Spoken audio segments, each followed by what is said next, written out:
Parle un peu de toi. Qu'est-ce que tu as fait avant, enfin à ton âge, pourquoi 42? D'accord, bonjour.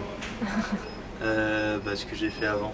J'ai fait une prépa intégrée que j'ai arrêtée au milieu de la première année parce que ça m'intéressait pas. Mais j'ai fait un peu d'info et j'ai bien aimé l'info. Et j'ai fait de l'info plus ou moins par projet, c'est-à-dire qu'il y avait des cours normaux et 2-3 projets un peu plus intéressants. Et ça m'a bien plu. Et ça m'a bien plu parce que j'apprends plus vite par projet, j'apprends plus vite quand il y a un objectif à remplir derrière, c'est plus intéressant. Et du coup, je me suis dit, bon, de toute façon, je vais arrêter le truc que je faisais. Et je me suis mis à chercher des écoles avec des trucs un petit peu différents, moins de cours magistraux, etc. Et 42 a l'air plutôt pas mal. Du coup, voilà, faut voir. Et comment est-ce que tu as découvert 42? Internet. Internet? Sur Internet, il y a eu un énorme coup de pub au début de 42, donc on entendait, tu ouvrais la radio, t'en entendais parler, tu ouvrais la télé, pareil. Et du coup, tu vas sur Internet, tu trouves un truc que tu as déjà entendu parler, tu cliques et tu regardes un peu. Et voilà. Ok. J'imagine que tu as eu une image, les attentes vis-à-vis de l'école, comment ça va se passer? Je m'attendais à avoir un niveau super dur. Et oui, du coup c'est bon. J'ai pas eu de grosses surprises, si ce n'est que vu qu'on est en décloisonné, je pense que c'est dû au fait qu'on est en décloisonné, mais l'épreuve c'est plus du moral que de l'endurance. Parce que quand on est en cloisonné, il me semble que tu te lèves à une heure précise et tu te couches plus ou moins à une heure précise, mais tu reviens pas sur ce que tu as fait.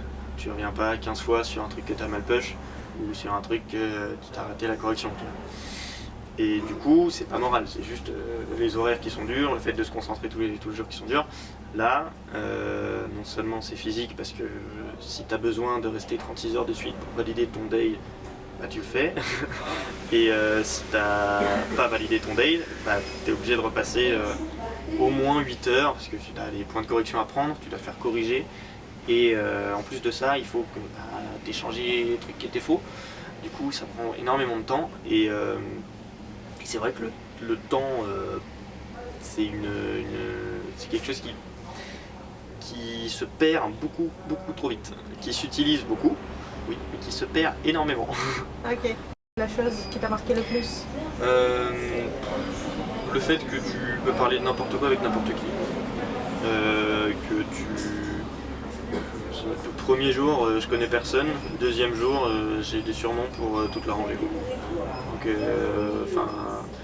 s'il existe une méthode de séminaire d'intégration plus efficace, qu'on me la fasse savoir, parce que pour l'instant, voilà quoi. Tu t'es fait beaucoup des amis? Oui, je pense que je me suis fait pas mal d'amis, j'espère en tout cas. Parce que sinon, c'est un peu triste. Okay. Non, mais je pense que je me suis fait pas mal de potes, ouais. Le plus gros échec? Les échecs, c'est aussi dû au fait qu'on est en décloisonné, mais on n'en a pas en fait. Parce que tant qu'on a un échec, on retravaille jusqu'à ce qu'on réussisse. Donc, t'as pas d'échec, t'as juste du temps de perdu. Et ton gros échec, la taille de ton échec se calcule en temps que t'as perdu à essayer de réussir en fait. C'est juste ça. Okay. Mais si effectivement, un gros échec ce serait traduit par je sais pas, un examen ou un rush ou un projet perso raté, puisque c'est les seuls qui sont définis dans le temps. Je sais pas, le dernier examen, l'examen 2, je fais de la merde. Je suis tombé sur les mauvais trucs que j'ai pas réussi à faire. J'avais fait 36 heures avant de passer l'examen et j'étais un peu claqué sur des trucs que j'avais pas vus.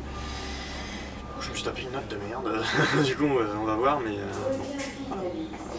Si tu te retrouves, imaginons aujourd'hui, on est 2 jours avant de la piscine et tu sais pour sûr que tu ne seras pas pris. Est-ce que tu 2 jours avant la piscine? 2 jours avant la piscine, tu sais sûr tu vas le faire et tu ne seras pas pris. Est-ce que tu la feras quand même? Si je suis dans l'optique, je viens pour un concours et on me dit que je suis pas pris, je rentre chez moi. Ouais. Si on me dit tu vas faire la piscine, tu vas passer 30 jours comme un dératé à te détruire le cerveau sur des trucs qui pour certains les gens n'ont jamais vu, à expliquer, à te faire expliquer, et se concrètement tout le temps parce qu'on ne dort pas, on dort quand on tombe de fatigue, on est réveillé 2 heures après. Donc bon, voilà quoi. Si on m'avait dit ça, je pense que j'aurais également dit non, mais j'y aurais réfléchi avant parce que c'est très. Enfin, si on présente juste en termes de quantité de travail ou des trucs comme ça, c'est sûr que moi non. Enfin, je suis pas. Enfin, on me dit tu débloques 36 heures, là tu dors pas, tu manges très peu et tu fais ton projet. Moi je dis non, je me pose, je dors, je mange bien, je bois bien, voilà. Et éventuellement je travaille. Mais si on m'avait dit ça, juste non. Après, il y a la dimension de tu te fais des potes, si tu as besoin d'un truc, t'appelles, si tu as besoin d'un bout de texte, d'un bout de code, machin, que t'as pas envie de piquer parce que c'est pas cool, mais que t'as envie qu'on t'explique, bah tu demandes et on t'explique. Il y a toute la dimension ambiance qui est vraiment qui va plus importante que le travail lui-même, mais ça joue énormément, je trouve. 42 en 3 mots. 3 mots, j'ai pas, mais une expression.